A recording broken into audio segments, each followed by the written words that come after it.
My mother was a pianist and an organist in the Cave Spring Methodist Church many, many years ago. You know, I always heard music and everybody singing music, and every time I go to West Virginia with my dad to his home place, he'd always make me bring a guitar, bring an instrument so I could perform for everyone, and everyone would sing in the parlor. And then went from the ukulele that I found at the home place. I only had 2 strings. I complained about that and ended up with a guitar from my uncle from a pawn shop here in Roanoke. Got started on that at 6 years old. And then went to public school. I met a band director named Paul Noble. I was in the 5th grade, and it's very deep as to why I went into music. He demonstrated all the instruments. And so he demonstrated the trombone and made it sound like an airplane, going down. I said, that's cool, I want to do that.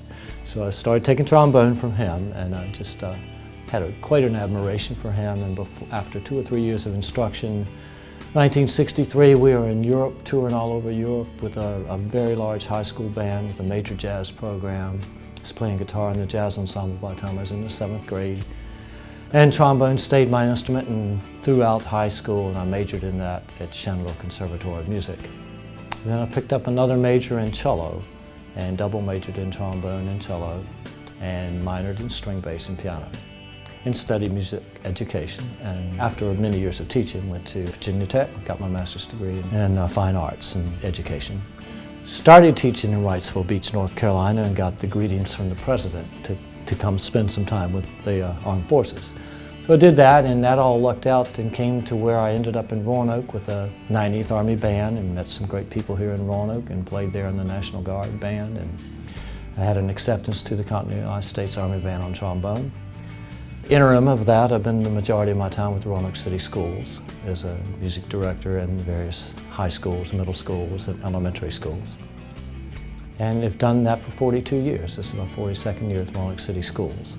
I kept leaning more and more towards the strings because that's what I was teaching for the city, and ended up in a Roanoke Symphony. And for a period of time, I played in 5 symphonies in the area and did many other things in music, taught lessons, played in rock and roll bands, and just always doing something concerned with music.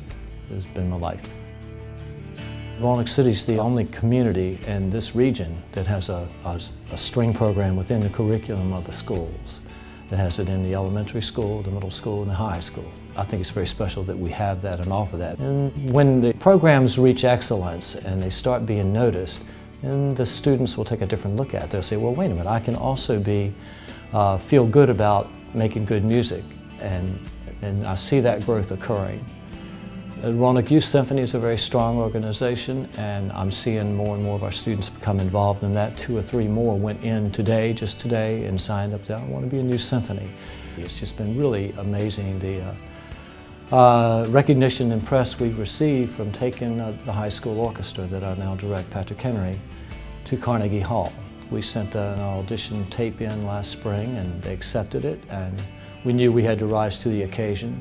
And I've been just really happy and pleased with the awareness that the community has of what we did, their interest in it, their support, all the way from the superintendent of schools to community leaders and just friends that have come back and say how important this is that these kids are doing this. And the impact I think music has on the students is that it requires an amazing amount of effort to achieve greatness on it, to sound good, and to have a great product.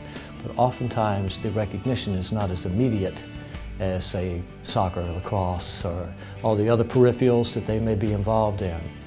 So I think it's great to add to the well-rounded individual that has athletics, academics, and the arts. And performance is one good way to get an inside view of that.